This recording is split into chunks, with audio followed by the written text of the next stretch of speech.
An antagonist is missing. That's what's missing. Stone Cold Steve Austin is not Stone Cold Steve Austin without Mr. McMahon. Absolutely. A strong antagonist is missing, and Miz is not that.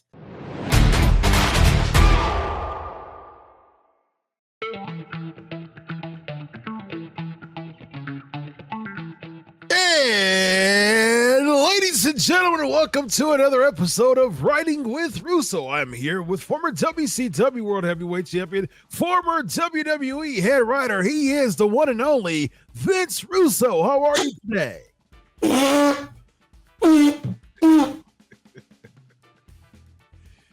How are you, Vince? I'm doing good. How are you doing, Doctor? Man, I am tired. You and me both, bro.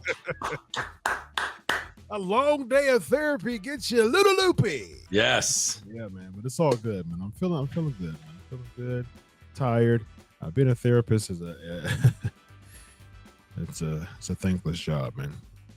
Very tiring, but I wouldn't change it for the world, man. Good for you, man. Super blessed to be used in that capacity and just to be able to really change the course of people's lives, literally, man. So, yeah, man, that's awesome. That is awesome. It's a big mantle to carry, but hey, man. Somebody's got to do it. Somebody's got to do it. Absolutely. Yes. All right, man. Let's talk about some pro wrestling. Let's talk about LA Knights. Let's talk about someone who you've been able to see a little bit more lately. And there was a groundswell of popularity with LA Knight recently. Don't know where. I mean, like, it's still. I just don't. I don't know. It just happened. It just like he was feuding with Bray Wyatt at the beginning of the year, and he wasn't over at all there. I mean, he was getting some reactions, but it was just a fodder to Bray Wyatt, and it just organically just became a thing, and it just kind of grew, and now the fans are with it. You've had an opportunity to watch LA Knight more. So with having more exposure to the LA Knight and the fan reaction of him lately, how would you book him in the WWE? Well, you know, bro, I was talking to the great Ben Hameen and Stevie Richards, and I was talking with them that I just felt like something is missing. And they said something is missing, and what is missing, I totally agree with them. An antagonist is missing. That's what's missing. Stone Cold Steve Austin is not Stone Cold Steve Austin without Mr. McMahon. Absolutely. A strong antagonist is missing, and Miz is not that. No. Miz is not the and bro, quite frankly, when I look up and down that roster, I don't know who the strong antagonist is. I don't know who they are, because not LA Knight's fault, but Chris, you and I always go back to this. Bro, you don't build heels, it's going to catch up with you. Absolutely. Yeah. And I think that's where he is, bro. Go ahead. I got one person. You ready? Yeah. You gotta take a deep breath for this, man. Mustafa Ali. Oh God. I got a better person. What do you got?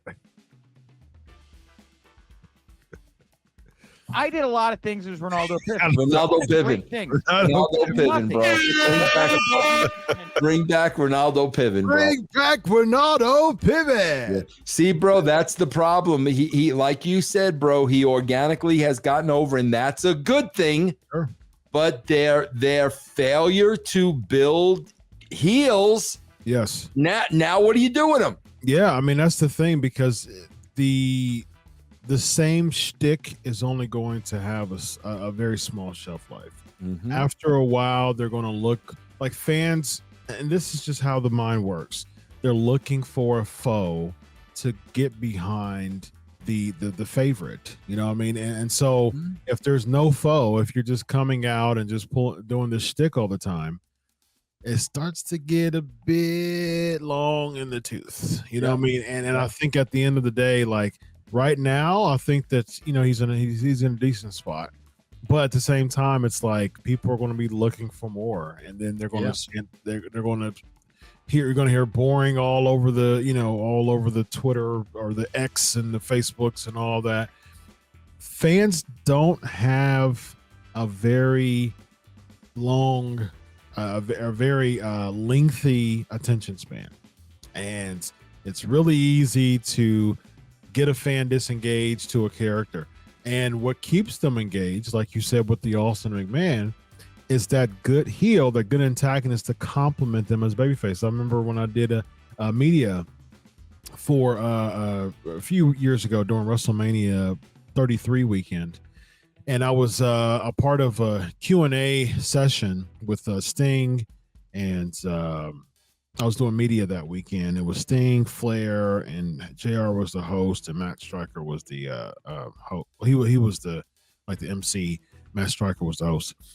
And I asked Sting, I said, how important is it for baby faces and heels to still be a thing? And he said, without Flair or Rick Rude, there would be no Sting. You know what I mean? And so I adamantly agree with that, because you need that person. And to your point, who's there? Do you pull another authority gimmick? Do you make Adam Pearce a heel figure? You know what I mean? That'll be something at least. People need LA Knight to go against the system. You know what I mean? They need him to go against the grain with that system. Just like Daniel Bryan did. That's the yes movement, because the authority is what caused Daniel Bryan to get as over as he did. Right. Yeah. And so who could it be? Is it worth, for the sake of pushing LA Knight to the moon? Because again, if you're putting some other insert heel here, that's not really going to elevate it much, because most of the heels are 50-50 anyway. So there's not a strong heel on the roster. It's just another name. Do you bring an authority back for the sake of LA Knight and bring in like an Adam Pearce and a couple other people? Adam Pearce, nothing, bro. If it's me, man, I'm having LA Knight kind of go down the road, and man, I'm looking around me, and I'm seeing guy after guy after guy jump ahead of me, jump the line, and man, I keep reading how hard I am to work with, in the locker room. Let's define how hard, how hard to work with really is. What is how hard to work with? Speaking your mind, saying what you think, standing up for what you think is right and wrong. I'm sure, again, all you people out there, man, that's the person you are, and basically go down that road, bro. See this, bro, this is the problem with wrestlers and former wrestlers in management. Okay? Because if it's me and I'm the writer, that's Triple H's role. I'm using Triple H to get over LA Knight. They never have to have a match. I'm using Triple H to get over LA Knight. But again, bro, because Triple H came from the same locker room, does Triple H have heat with LA Knight? You go through that whole song and dance. Bro, there are so few people over that when you have the opportunity to get somebody to the next level, yes, I am pulling Triple H out, dusting him off, blowing off the dust, bro, getting him out there to get LA Knight over. See, I thought of Triple H, but the only thing is that I would want some type of physicality at the end. You know what I mean? I would want some type. Let Triple H get a heel over. Yeah, but that's the thing. I would want some type of physicality by the authority figure at the end some way. Because if you think of like every good authority storyline we've seen in WWE, we saw an Austin versus McMahon. We saw Daniel Bryan versus Triple H. You know what I mean? Like Austin to McMahon, that was the big authority figure storyline in the Attitude Era. Recently was Daniel Bryan, Yes Movement against the Authority. We saw a WrestleMania match between Daniel Bryan and Triple H, and we saw a marquee match between Austin and McMahon. And so it's like, to me, I'm like, LA Knight. The only thing I still think it needs some type of culmination. Even if you look, I'm gonna be honest with you, Vince. even if you want to, you want to talk about dusting people off, you get Mustache Vince out there, and you have him start to cut promos, and like he was just at WrestleMania. That'll be great TV. And mid promo, he doesn't even know where he is. Yes. Yeah. he just stops and looks around. Where the heck am I? Bro, how great would it be to bring Mustache Vince back and play it like he's going in and out of dementia? Come on, bro. How I would watch that and pop huge every week. Yeah, and I think right there is you have some people that could get in the way of Vince, and then you have a match with the late night Vince in some way.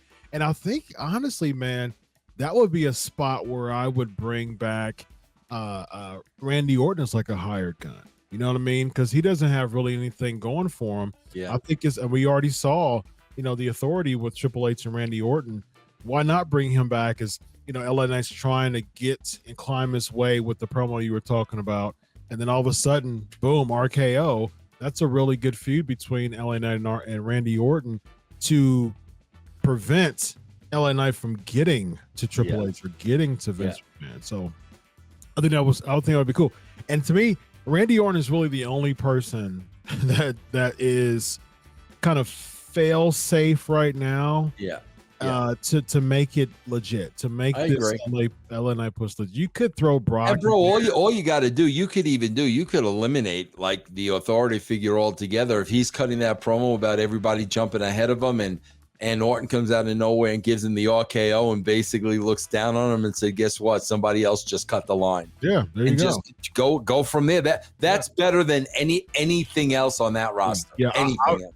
I'd be absolutely in for LA Knight and Randy Orton. I'm fine with that. I do think an authority storyline would put some legs on it, because how they do it wouldn't be longevity. It would be promo. LA Knight gets over, and then somebody else 50-50. So give me some story behind it. I tell you what, as far as just a timeline for LA Knight, what I think they should do, I still think that there's a lot of money in LA Knight versus Logan Paul. I do think that there's money in that. I actually think Cody versus Logan Paul is a good idea too, honestly. So Logan Paul, I think for one of those two people, or even both, you have Survivor Series and Royal Rumble coming up. Those would be two really good feuds for him. And I think that'll help LA Knight as far as getting that type of rub from a celebrity standpoint. Yeah. And I think after that can get into Randy Orton. And then after that, hey, WrestleMania 40, LA Knight versus Mustache Vince. That's great, man. That would be tremendous. Indeed.